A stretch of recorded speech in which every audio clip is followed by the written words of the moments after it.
ala nikmatil iman wa kafa biha min ni'mah. Alhamdulillah, segala puji bagi Allah Subhanahu wa taala yang menghadirkan kita, yang memberikan kita keluasan waktu, dikasih kita kesehatan, dikasih kita kesempatan, sehingga semua hal yang baik-baik pada pagi hari ini dikasih kepada kita berupa rezeki untuk akal kita, rezeki untuk lisan kita, rezeki untuk hati dan juga pikiran kita, dikasih rezeki yang banyak sama Allah Ta'ala. Semoga semua ini dikasih sama Allah keistiqomahannya serta keberkahannya, dikasih sama Allah Ta'ala keridhoannya dan pahala yang banyak darinya, diampunkan dosa kita, dibersihkan hati kita, dikasih sama Allah Ta'ala semua hal-hal yang baik untuk dunia serta akhirat kita, untuk kehidupan kita di dunia sampai kehidupan kita di sisi Allah Subhanahu wa Ta'ala. Kita dijadikan hamba-hamba yang setiap harinya itu tambah baik, tambah baik, tambah ngerti, tambah ngerti.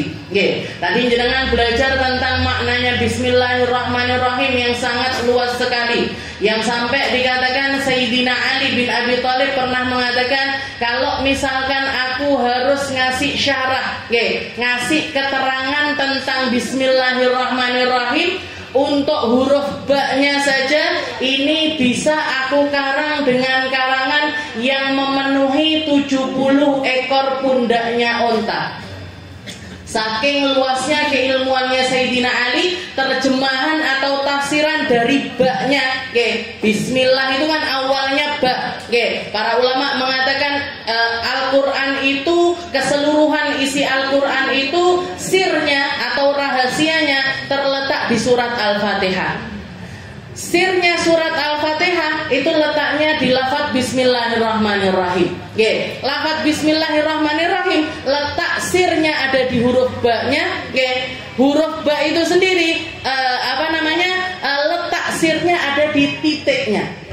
Titiknya huruf ba. Ini katanya Sayyidina Ali, kalau aku mensyarahkan huruf ba aja, itu aku bisa ngarang 70 karangan yang setelah itu memenuhi 70 ekor onta. Jadi belajar tentang Bismillah itu nggak ada habisnya, Bu. Dan kita perlu untuk terus diingatkan lagi, terus diingatkan lagi, hidup bersama dengan Bismillah. Hidup bersama dengan Bismillah itu sudah cukup untuk ngisi waktunya jenengan. Nyapo ae Bismillah dhisik, buka Bismillah, minum Bismillah, makan Bismillah, buka pintu Bismillah. Bahkan maaf dulu teman-teman saya di pesantren itu bahkan pakai celana dalam aja Bismillah. Ngancingkan tali surganya jenengan, Bismillah. Jilbaban pakai Bismillah semuanya. Biar kenapa? Yang ngambil dari perkataannya Nabi, kullu amrin tibal la yubda bismillah fahuwa aqta. Semua perkara yang punya maksud kalau enggak diawali dengan basmalah, maka enggak akan ada keberkahnya atau kurang keberkahan dari perkara tersebut. Jadi kalau jenengan mau buka pahala secara maksimal dari setiap amaliyah yang jenengan lakukan, maka mulai semuanya dengan Bismillahirrahmanirrahim. Jadi kita kita tautkan apa yang kita lakukan ini dengan keridhoannya Allah. Bismillah. Selama itu bukan perkara yang maksiat, selama itu bukan perkara yang dimurkai oleh Allah Ta'ala, maka awali semuanya dengan Bismillahirrahmanirrahim. Maka kita ngaji ini diawali dengan Bismillah. Tadi kita niat juga Bismillahirrahmanirrahim, Alhamdulillahirabbil alamin, nawaitu dan lain sebagainya. Kita lanjutkan pembahasan kita di dalam kitab Khuluquna, masih di lafaz yang ke-14 fi khuluquna ma'a ibadi, di dalam akhlak kita kepada sesama, yaitu natasaddaq kulla yaumin bima tayassar wa in qalla. Sedekah walaupun cuma sedikit tapi rutin setiap hari, biar kita dapat sirnya istiqomah, biar kita dapat sirnya muamalah yang runtut, sebagaimana Allah Ta'ala menciptakan alam semesta ini. Mulai dari awal penciptaan itu dirawat sama Allah Ta'ala sedemikian rupa sehingga nggak pernah ada cacatnya. Dari mulai zamannya Nabi Allah Adam, bahkan sebelum Nabi Allah Adam diturunkan ke atas bumi, Allah Ta'ala sudah bikin matahari itu terbit di pagi hari, terbenam di malam hari, digantikan dengan bulan yang terbit di malam hari dan tenggelam di pagi hari. Itu rutin setiap hari, nggak ada celah sampai sekarang ini. Oke. Rutin istiqomah Allah Ta'ala membuatnya semacam itu sampai detik ini. Hanya nanti di akhir zaman saja diganti, dibalik sama Allah Ta'ala, yang terbitnya dari timur tenggelam di barat diganti jadi terbit di barat tenggelam di timur. Itu kalau sudah terjadi hal yang semacam itu, maka terjadilah kiamat, dan di saat itulah pintu taubat ditutup sama Allah Ta'ala. Kalau ada orang taubat di saat matahari sudah terbit dari barat, maka sudah nggak diterima lagi taubatnya sama Allah Ta'ala, karena itu menunjukkan sudah terlalu terlambat. Wes kiamat lagi taubat, sudah kiamat baru kita taubat, maka nggak diterima sama Allah. Begitu juga semua orang ini punya kiamatnya masing-masing. Semua dari kita ini punya kiamatnya masing-masing. Kapan itu? Sakaratul maut. Ketika kita sekarat, ketika kita ila an yugharghir, katanya Nabi Muhammad mengatakan manusia ini, umatnya Nabi Muhammad ini diterima taubatnya ila an yugharghir, sampai rohnya ini di kerongkongan. Kalau masih di bawahnya kerongkongan masih diterima taubatnya sama Allah. Tapi kalau misalkan sudah di atas kerongkongan, maka nggak diterima taubatnya oleh Allah Subhanahu wa Ta'ala. Dan ini dispensasi ini diberikan sama Allah Ta'ala hanya untuk umatnya Nabi Muhammad Sallallahu Alaihi Wasallam. Ketika malaikat Jibril ngomong sama Nabi Muhammad, ya Rasul, wahai Muhammad, sesungguhnya umatmu akan diampuni sama Allah Ta'ala kalau antara dia berdosa dengan kematiannya itu kurang dari setahun. Kurang dari setahun diterima taubatnya. Kalau antara dia taubat sama mati ini jaraknya setahun, diampuni sama Allah Ta'ala dan dimasukkan ke dalam surga. Setelah itu Rasulullah mengatakan, ya Jibril, fa kaifa li'asin, wahai Jibril, terus gimana nasibnya umatku yang antara taubatnya dia dengan kematiannya ini jaraknya di bawah setahun. Jaraknya di bawah setahun. Minta sama Allah Ta'ala untuk diringankan lagi. Ya sudah, dia dapat keringanan dari Allah Ta'ala, pokoknya kurang dari sebulan. Kurang dari sebulan dari kematiannya diterima. Kalau kalau kurang dari sebulan nggak diterima. Kalau pas sebulan maka diterima. Minta lagi sama ya Allah, terus gimana umatku yang masih bermaksiat dalam hitungan minggu? Ya sudah, seminggu kalau gitu. Seminggu antara dia taubat sama kematian ini masih ada jarak seminggu, diterima. Kalau enggak, kalau kurang dari itu enggak diterima. Terus gimana kalau maksiatnya itu harian? Diminta lagi. Kalau maksiatnya harian gimana? Dia rutin maksiat setiap hari. Taubat ini gimana? Ya sudah, kalau gitu setiap 24 jam. Terus gimana kalau maksiatnya ini jam-jaman? Terus yang maksiat jam-jaman gimana? Ya sudah, kalau gitu mereka diterima taubat ila an yugharghir, sampai rohnya ini di kerongkongan masih diterima taubatnya oleh Allah Subhanahu wa Ta'ala. Ini rahmatnya Nabi Muhammad SAW kepada umatnya. Jadi kita ini sedekah itu Nabi Muhammad juga mengatakan as-sadaqatu burhan. Sedekah itu bukti keseriusannya hamba di dalam keimanannya kepada Allah dan di dalam keimanannya kepada Rasulullah Sallallahu Alaihi Wasallam. Kalau Allah Ta'ala mengatakan, barang siapa yang bersedekah, kamathali habbatin ambatat sab'a sanabil fi kulli sumbulatin mi'atu habbah. Orang itu kalau sedekah, di setiap apa yang dia sedekahkan, Allah Ta'ala akan menjanjikan penggantian dari harta tersebut sebagaimana sebiji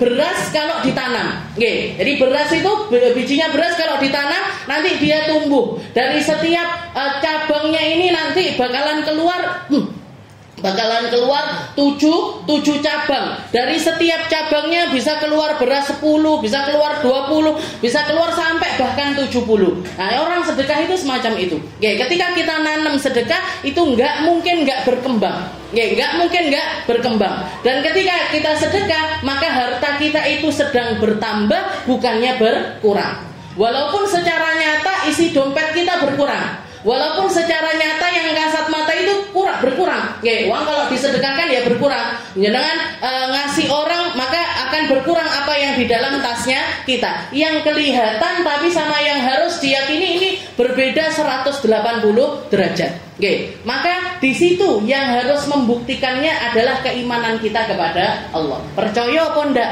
Oke, percaya atau tidak? Setelah itu juga kita mempercayai apa yang dikatakan sama Nabi Muhammad sallallahu alaihi wasallam. Ma talifa mal illa biman izzakah. Oke, katanya Nabi, enggak mungkin ada harta binasa, enggak mungkin orang bisa bangkrut, enggak mungkin harta seseorang itu habis illa biman izzakah, kecuali gara-gara dia ini menahan zakat yang memang harusnya dia keluarkan. Oke, jangan kalau ngelihat ada orang bangkrut, ada orang habis hartanya, ada orang dulunya kaya, setelah itu kok hilang hartanya ini. Oke, itu bisa dipastikan zakatnya mesti nggak benar. Oke, bisa dipastikan kalau zakatnya dia ini nggak benar, caranya nggak benar, penyalurannya nggak benar, atau yang paling sering nggak bayar zakat sama sekali. Oke, jadi kalau orang nggak bayar zakat itu sama aja dia nyimpen kotoran, nyimpen penyakit di dalam dirinya. Sama kayak jenengan kalau misalkan setiap hari makan, oke, jenengan setiap hari makan, setiap hari minum, otomatis apa? Otomatis ya kita buang air kecil, otomatis kita buang air besar. Kalau ditahan ini, oke, ditahan, jadi penyakit, oke, kita pipis diempet jadinya batu empedu, gitu. Kalau BAB diempet selamat-selamatnya nggak karuan. Itu pasti. Itu pasti. Kenapa? Karena memang harus ada yang dikeluarkan. Begitu juga ketika kita produktif, Bu. Jenengan kerja, jenengan nyari duit, jenengan dapat sesuatu, entah itu gaji bulanan, entah itu kita memang kerja wirausaha, maka ini harus ada hitung-hitungannya. Harus ada nih. Jadi manajemen di dalam pekerjaan itu sesuatu yang sangat penting sekali.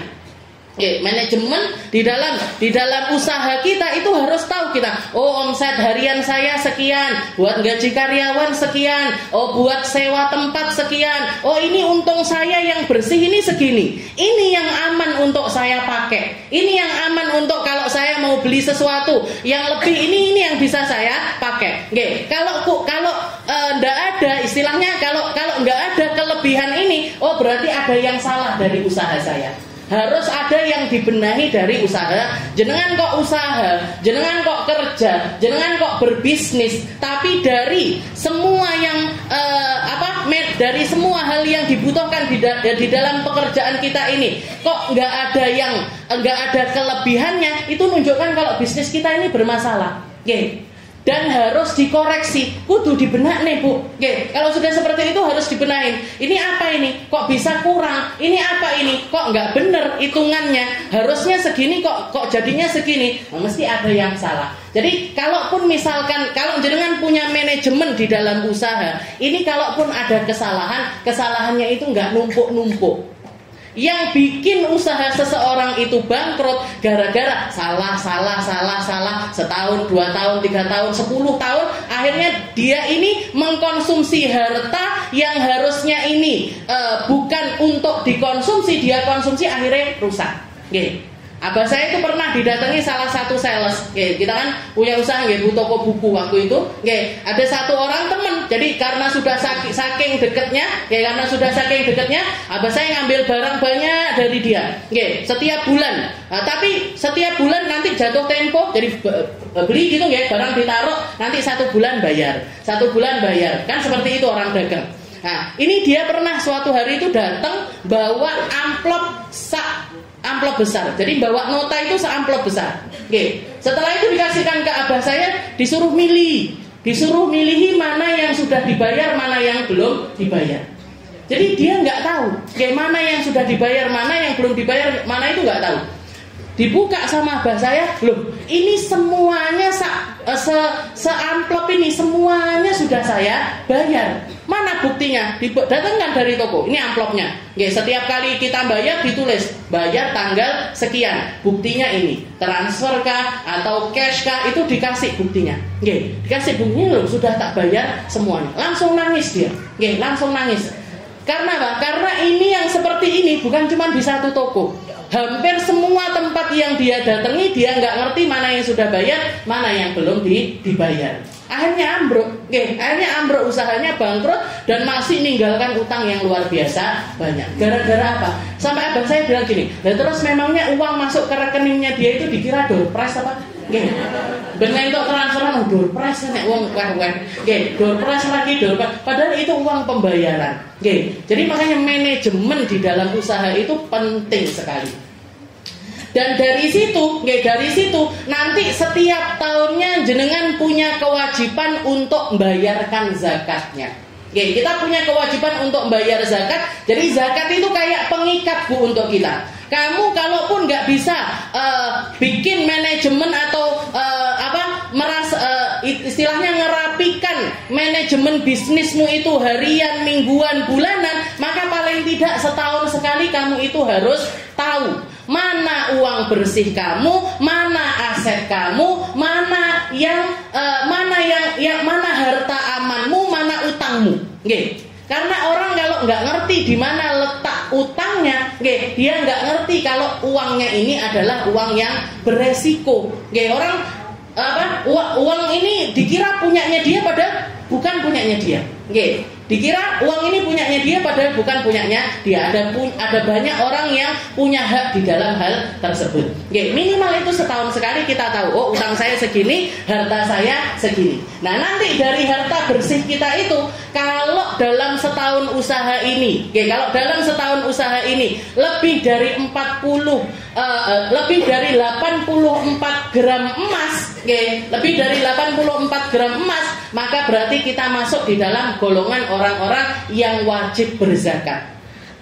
Berapa zakatnya? 2,5%. 2,5%. 84 gram emas.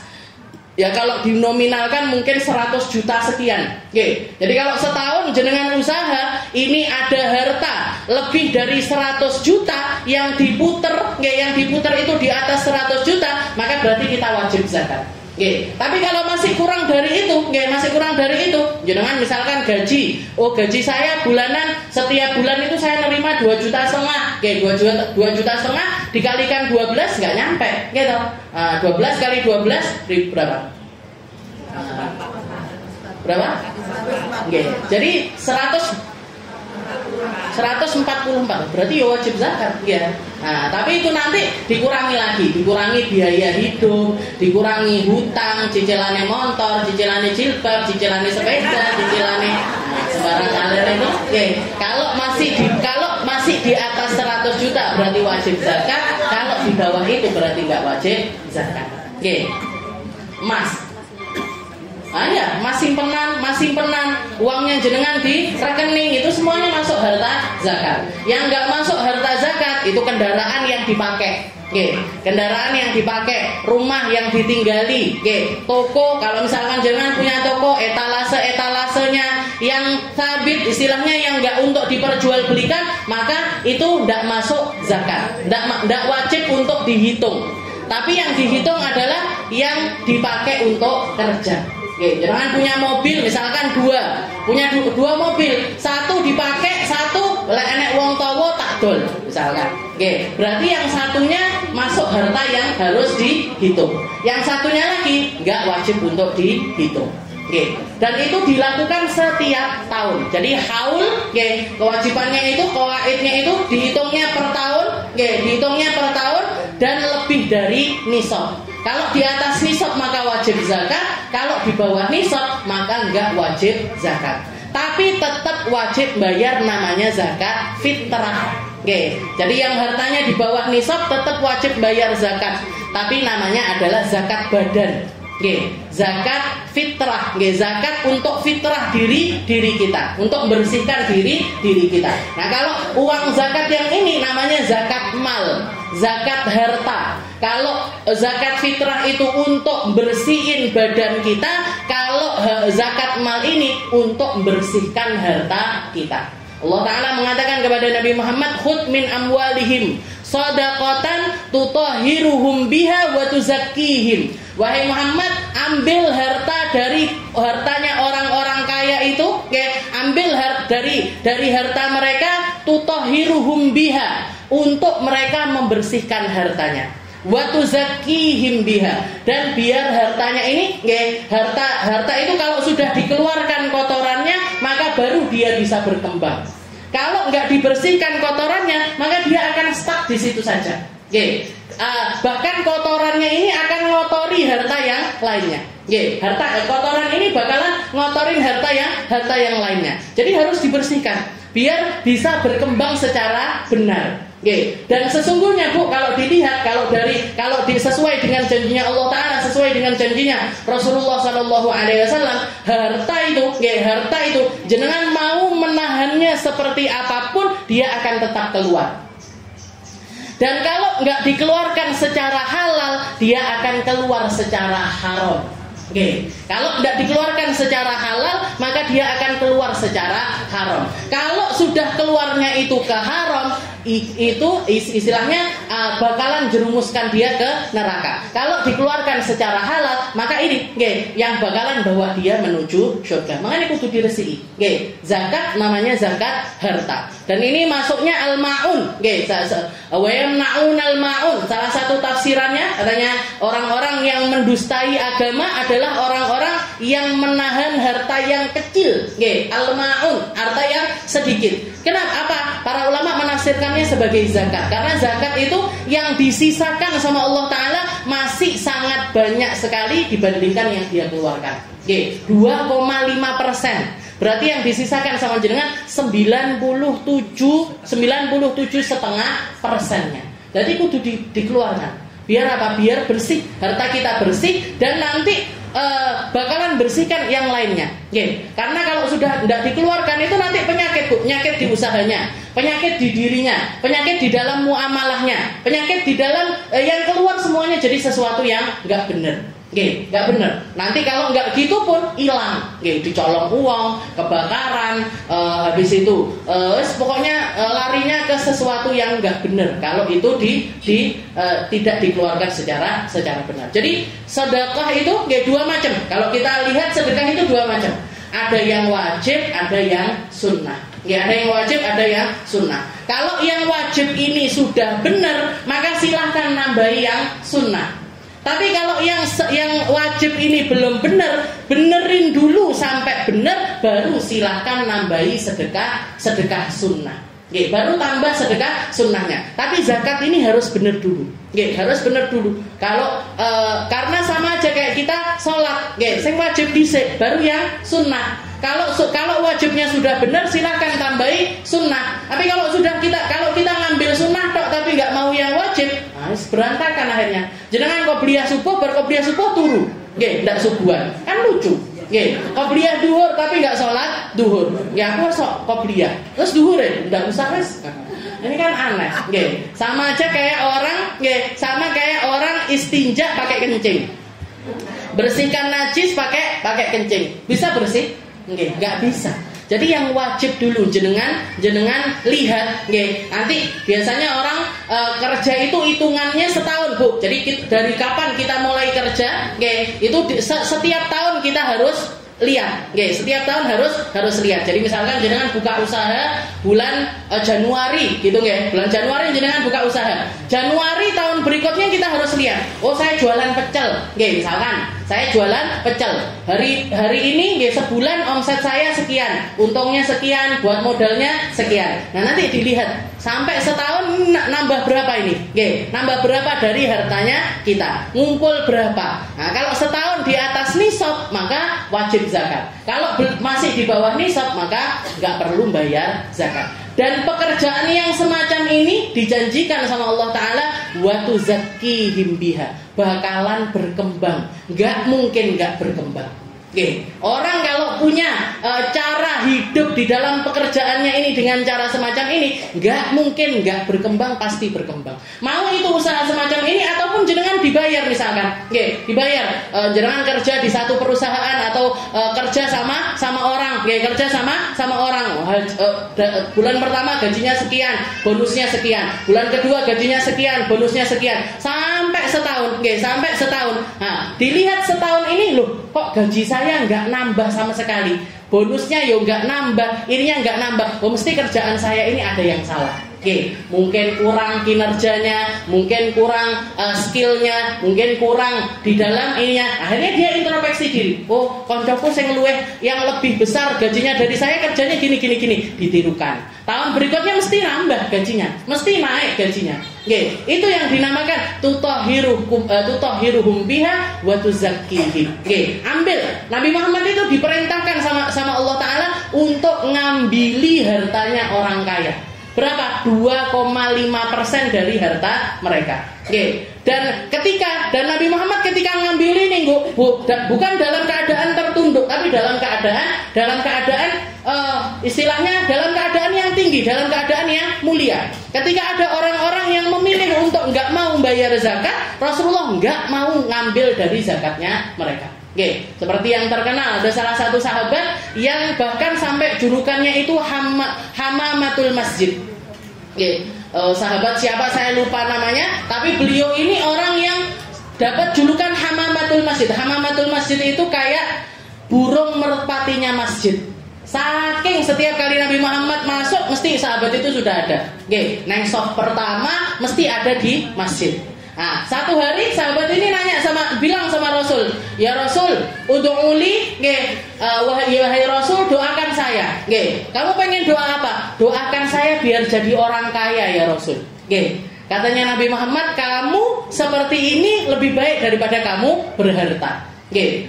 Tapi tetap minta kapan hari lagi ketemu sama Nabi Rasul, doakan saya jadi orang kaya. Ini saya makan sulit, buat hari-hari ini sulit ya Rasul kerjaan saya. Katanya Nabi Muhammad, tetap kamu kayak gini lebih baik dari untuk dirimu. Sampai 3 kali dia minta, ya Rasul, doakan saya biar saya jadi orang kaya. Apa kamu nggak bisa menikmati kehidupanmu yang semacam ini? Sholat di sotrap, iso neng masjid, sering ketemu sama Nabi dan lain sebagainya. Tapi saya pengen ngerasain jadi orang kaya ya Rasul, biar bisa sedekah banyak ini itu dan lain sebagainya. Sudah 3 kali dia minta sama Nabi Muhammad, dan Rasulullah itu orang yang nggak bisa nolak permintaannya orang. Maka didoain sama Nabi, biar dia ini jadi orang kaya. Ditambah lagi Rasulullah pulang bawakan untuk dirinya ini seekor onta yang lagi hamil. Onta betina yang lagi hamil dikasihkan untuk sahabat tersebut. Senang diopeni, beranak. Habis itu nambah ontanya dari 1 jadi 3 jadi 10 jadi 50 jadi 100 sampai ontanya dia ini menuhin kakinya bukit. Sampai saking banyaknya menuhin kakinya bukit. Tapi dari harta yang berkembang ini tadi, muamalahnya sama Allah Ta'ala ya berubah. Pertamanya bendino salat 5 waktu di masjid. Kelong. Wes subuh, maghrib, isya tok. Habis nambah banyak lagi, wes subuh tok. Subuh tok yang di masjid. Habis nambah lagi, Nggak setiap hari lagi, seminggu sekali, Jumatan toh. Sampai akhirnya ketika hartanya dia yang sebanyak itu, dia bahkan nggak melaksanakan sholat Jumat. Nggak melaksanakan sholat Jumatnya sama kambing, sama onta-ontanya. Jadi dia sholat jamaahan sama makmume onto. Ya sudah, akhirnya turun kewajiban zakat. Turun kewajiban zakat. Rasulullah mengatakan, wahai Abu Bakar, Umar pergi ke sahabat tersebut, mintakan zakat hartanya dia. Mintakan zakat hartanya dia. Diparani sama Sayyidina Abu Bakar, katanya sahabat tersebut, ini harta saya yang ngopeni, saya yang numbuhkan, saya terus. Akhirnya dilaporkan sama Nabi Muhammad, ya Rasul, dia nggak mau bayar zakat. Nyuruh utusan yang lain, suruh untuk ngambilkan zakatnya. Tetap ditolak. 3 orang kesana tetap nggak mau bayar. Akhirnya dilepaskan sama Nabi. Tapi tahun berikutnya tetap disuruh, disuruh lagi parani itu, suruh bayar zakat, nggak mau. Sampai akhirnya Rasulullah mengatakan, kalau dia datang untuk ngasih zakat, saya akan nolak. Benar, istilahnya dari hal yang semacam itu, amalannya tambah jauh dari Allah Taala. Akhirnya sampai Rasulullah wafat pun dia tetap sama onta-ontanya dan nggak pernah mau bayar zakat. Di zaman Sayyidina Abu Bakar, dia taubat, ngasihkan harta zakatnya kepada Sayyidina Abu Bakar. Katanya Sayyidina Abu Bakar, Rasulullah nolak pemberian kamu, maka saya pun juga nggak mau ngambil dari hartamu. Sampai zamannya Sayyidina Umar, dia mau bayar zakat, ditolak juga sama Sayyidina Umar. Jadi Rasulullah nolak, Sayyidina Abu Bakar nolak, Sayyidina Umar nolak. Akhirnya dia meninggal dalam keadaan yang nggak baik. Banyak harta Bu, tapi meninggalnya dalam keadaan yang mengenaskan. Itu loh, yang harus kita belajar. Zakat ini sesuatu yang dari harta kita, itu sesuatu yang harus diopeni. Dan ngopeni ini nggak harus seharian, mingguan, tapi setahun. Setahun itu jenengan harus tahu mana harta aman saya, mana utang saya. Yang utang ini harus diselesaikan, yang harta pribadi saya silahkan. Mau jenengan pakai bangun rumah, mau jenengan pakai beli motor, mau dipakai beli mobil, mau nyekolahkan anaknya di sekolahan yang mahal-mahal, silahkan. Kalau ada kelebihan harta. Kalau enggak, yo harus menyesuaikan dengan gaya hidup kita sesuai dengan harta yang kita miliki. Dan orang kalau bayar zakat jadi tahu kapan kapasitas dirinya. Kalau misalkan tahun ini saya punya harta 100 juta, berarti bayar zakatnya kan 250.000. Kalau jenengan zakatnya 250.000, ora usah tuku mobil dhisik. Kenapa? Mobil itu Bung, setiap kali ngisi bensin, ngisi bensinnya 500, 700, 500, 700. Lalu jenengan zakatnya 250.000, zakatnya masih 250.000. Ini berat untuk ngopeni makannya. Jadi gini loh, istilahnya 2,5% itu harta paling amannya kita untuk kita konsumsi.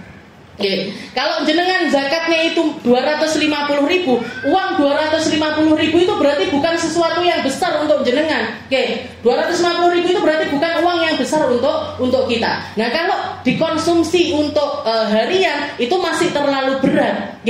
Jadi kita bisa menyesuaikan gaya hidup kita sesuai dengan zakatnya kita. Nanti kalau zakatnya kita sudah 500.000, silahkan mau beli motor, sing seenteng, kalaupun beli bensin itu paling pol 50.000, kecuali jenengan mobilnya yang gede itu, nanti terus seperti itu, bayar zakatnya 1 juta, naik lagi grade-nya. Mau pakai jilbab rodo apik silahkan. Nanti naik lagi jadi 2 juta. Nambah gaya hidup kita bertambah sesuai dengan zakat kita, nggak masalah. Yang masalah itu kalau harta zakat kita itu masih minim, gaya hidupnya selangit. Wis tuku tas branded, sek duwe 100 juta ditukokne mobil, entek Bu. Baru punya uang 100 juta langsung dibelikan mobil, terus langsung nyicil mobil. Ini yang bikin dia ini terpuruk. Yang bikin dia ini terpuruk karena dia nggak bisa menyesuaikan hartanya dia dengan gaya hidupnya dia. Jalan aja sesuai dengan gaya hidup kita. Waya numpak sepeda, numpak sepeda. Nanti nambah naik ekonominya, beli motor. Beli motor, nanti naik lagi, silahkan beli mobil. Beli mobil, naik lagi, silahkan beli pesawat jet dan lain sebagainya, silahkan. Pokoknya duit dewe, tutup duit negara, bukan duitnya rakyat, bukan duitnya orang lain. Silahkan mau jenengan gaya hidup seperti apapun, yang penting dari usahanya sendiri. Jadi ini pentingnya kita zakat. Setelah itu nanti baru sedekah. Sedekah ini silahkan. Sedekah ini natafannan fi. Kita boleh melakukannya sesuai dengan keinginan kita. Sesuai dengan keinginan kita. Makanya kemarin saya bilang juga, jangan sedekah dari hal yang paling kecil tapi setiap hari itu kita rutinkan. Itu bisa juga pakai patokan mengeluarkan zakat ini tadi. Karena kalaupun misalkan jenengan nggak mengeluarkan harta zakat emal, maka kita tetap punya kewajiban namanya zakat fitrah. Zakat fitrah itu cuman sekitar 3 kilo beras. Cuman sekitar 3 kilo beras. Jadi jenengan misalkan sehari saya sedekah 5.000, tapi terus setiap hari. Nah itu insya Allah juga bakalan berkembang hartanya. Bakalan berkembang hartanya. Ini namanya zakat fitrah, ini namanya zakat mal. Zakat mal ada kriterianya tertentu. Cara ngeluarinnya khusus kepada orang-orang khusus. Cuman boleh diberikan kepada thamaniyatu asnaf. 8 golongan. Al-miskin, al-faqir, innamas shadaqat lil fuqara wal masakin wal 'amilina 'alaiha wal mu'allafati qulubuhum wa fir riqab wa fi sabilillah wa ibnis sabil. 8. Orang fakir, orang miskin, orang yang banyak utang, orang yang banyak utang tapi bukan di dalam kemaksiatan. Kalau orang punya utang tapi gara-gara dia ini melakukan kemaksiatan, nggak boleh juga nerima harta zakat. Kayak itu, koruptor yang korupsi 270 triliun, nggak usah jenengan goreng loh, utangnya akeh, nggak usah jenengan kasih. Wong dia hutangnya ini gara-gara sesuatu yang haram. Jadi orang yang banyak utang tapi utangnya ini memang karena kebutuhan, bukan karena maksiat. Setelah itu orang-orang mu'allaf, orang-orang yang baru masuk Islam, yang keimanannya ini masih sangat rentan sekali untuk goyah, maka kita zakatin. Mu'allaf baru masuk Islam seminggu, 2 minggu, sebulan, 2 bulan dikasih zakat gak apa-apa. Setelah itu nanti juga al-amilina 'alaiha. Al-amilina 'alaiha itu orang-orang yang ngiderne zakat. Orang-orang yang kerja untuk dikasih perintah untuk mengumpulkan harta zakat, setelah itu bagi-bagikan harta zakat tersebut. Walaupun misalkan dia orang kaya nggak apa-apa, ngambil harta dari zakat itu tadi nggak apa-apa. Tapi nggak dapat gaji. Kalau dapat gaji nggak boleh ngambil zakat. Kalau nggak dapat gaji maka silakan ngambil dari harta zakat. Setelah itu ibnu sabil, fi sabilillah wa ibnis sabil. Orang yang kehilangan kayak musafir terus habis hartanya di dalam safarnya, dikasih zakat nggak apa-apa. Wa fi sabilillah, dan juga orang-orang yang perang di jalannya Allah. Pada intinya, zakat itu harus diberikan ke perutnya orang muslim. Gak boleh ditasarufkan ke sesuatu yang lain. Gak boleh buat bangun masjid, gak boleh. Dimasukkan ke pesantren, pesantren yang dipakai untuk pembangunan pesantren, gak boleh. Kalau dikasihkan ke pribadinya gak masalah. Jangan bayar zakat, dirupakan beras dipakai buat makannya santri, gak apa-apa, silahkan. Tapi kalau dipakai untuk bangunnya, pesantrennya butuh bangun kamar mandi, butuh bangun lokal, dan jangan kasih ke situ, gak boleh. Jadi harta zakat ini nggak boleh masuk ke pembangunan nggak boleh. Harus ke perutnya orang yang beriman. Harus ke perutnya orang yang beriman. Wa fi mahallih, dan harus diberikan di negerinya. Harus diberikan di negerinya, nggak boleh ke luar negeri atau ke daerah yang lain. Jangan orang Tulungagung zakatnya ke Surabaya, nggak usah. Orang Surabaya zakat di Surabaya, orang Tulungagung zakat di Tulungagung. Jangan uang zakat langsung ditransferkan untuk orang-orang yang ada di Palestina misalkan. Gimana ini? Nggak boleh. Kalau di negeri kita, daerah kita di Tulungagung masih ada 8 golongan ini masih ada, maka harus diberikan ke mereka. Harus diberikan kepada orang-orang yang ada di sekitaran kita, nggak boleh di tempat yang lainnya. Makanya harta wajib ini caranya sendiri, syaratnya sendiri, diberikan kepada orang-orang tertentu dan harus dalam keadaan dan harus dijaharkan. Harus dideklarasikan.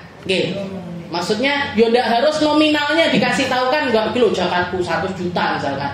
Enggak usah seperti itu. Tapi orang ini harus tahu, Bu, ini zakat. Pak, ini zakat. Ini uang zakat, ini uang zakat. Jadi yang nerima ini harus dikasih tahu kalau itu harta zakat. Biar apa? Biar kalau dia ini merasa, oh saya ini bukan orang yang patut untuk nerima zakat, maka dia bisa menolaknya, bisa nolak ataupun ngasihkan kepada orang lain. Tapi hampir nggak pernah saya temukan orang nggak mau dikasih zakat. Anak yatim kalau dia masuk ke kriteria ini boleh. Anak yatim fakir boleh. Anak yatim miskin boleh. Lek anak yatim sugih nggak usah, Bu. Saya pernah lihat ada anak disantuni padahal abahnya punya toko emas. Jadi abahnya meninggal tapi meninggalkan toko emas. Terus nyapa dikai zakat? Dia anaknya orang kaya, cucunya orang kaya. Jadi kalau anak yatim boleh, janda boleh, tapi kalau masuk di dalam golongan 8 golongan ini tadi. Kalau bukan ya nggak boleh, Bu. Rondo sugih dijakati. Angel, anak yatim tapi kaya dizakati, nggak boleh. Kalau sedekah silahkan, kalau sedekah, hadiah, itu kalau surur dan lain sebagainya silahkan. Tapi kalau untuk zakat ini harus kepada 8 golongan ini tadi.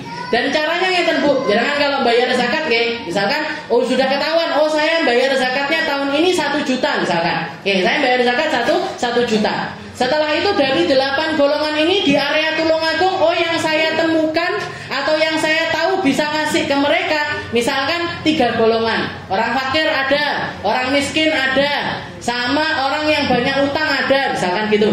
Jadi orang miskin ada, orang fakir ada, orang yang banyak utang juga ada. Ini mungkin 3 golongan yang paling gampang untuk kita temukan. Dari uang 1 juta tersebut, Bu, dari uang 1 juta yang mau kita bayarkan dibagikan 3. Dibagi 3. Berarti ya sekitar 300 sekian, 300 sekian, 300 sekian. Nah, yang 300 ini untuk orang fakir. 300-nya lagi untuk orang miskin. 300-nya lagi untuk orang yang banyak utang. Nah, terus habis itu nanti dilihat lagi dari orang fakir. Dari orang fakir yang saya temukan 3 orang. Ya wes, 100. Orang miskin saya temukan 2 orang. Ya sudah 300 dibagi 2. 300 dibagi 100 sekian, 100 sekian. Nah, nanti orang yang banyak utang cuma 1. Ya sudah semuanya diberikan kepada orang tersebut. Nah, jadi cara baginya itu seperti itu yang benar.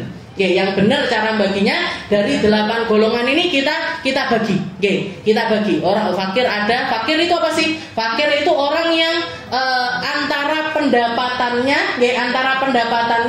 dengan kebutuhan hidupnya itu jauh sekali. Anaknya 5 misalkan, padahal dia sehari-hari cuman bisa dapat duit 20.000 misalkan gitu. Berarti kan anak siji 5.000 nggak dapat. Berarti ini orang yang fakir namanya. Orang yang antara kebutuhannya dengan kerjaannya dia ini jauh sekali. Ini namanya orang fakir. Kalau orang miskin, antara kebutuhannya dengan pendapatannya dia itu hampir setara. Jadi misalkan sama, saya punya anak 5, hari-hari hidupnya paling tidak sehari itu kita makan kenyang untuk hidup itu 10.000 insya Allah cukup. Buat minum teh sama makan sekali kenyang untuk sehari, besok lagi 10.000 lah insya Allah cukup. Nah dia ini harian dia dapat gaji 50.000. Atau dia bisa nyari duit harian itu 50.000. Berarti apa? Ya dia kerja untuk hari itu ya dimakan untuk hari itu juga. Kerja hari itu dimakan untuk hari itu juga. Nah, ini namanya orang miskin. Nah, di atas itu, Bu, itu sudah orang kaya. Masih enggak sugih banget tapi dia sudah kaya. Kaya itu bahasa Arabnya ghina. Ghina itu artinya apa? Man aghna 'anin nas, yang enggak butuh sama orang. Apa yang dia dapatkan cukup untuk makan dia, orang rumahnya, untuk anak-anaknya sudah cukup. Cukup, bukan berlebih. Nah, ini berarti dia sudah masuk golongannya orang kaya. Makanya jenengan itu harus merasa kaya. Lek wis duwe duit kudu rumangsa lek wong sugih. Jangan terus kita sudah punya duit pangga. Ini yang enggak benar, ini yang bakalan nanti malu banget di akhiratnya Allah Subhanahu wa taala. Jadi ini natasaddaqu layumin bima tayassar wa in qalla, kita sedekah walaupun sedikit setiap hari itu min babis sedekah. Dari bab sedekah. Oke, tapi sengaja saya bahas tentang zakat, oke, karena masih banyak sekali orang yang nggak ngerti gimana caranya mengelola harta zakatnya dia sendiri. Oke.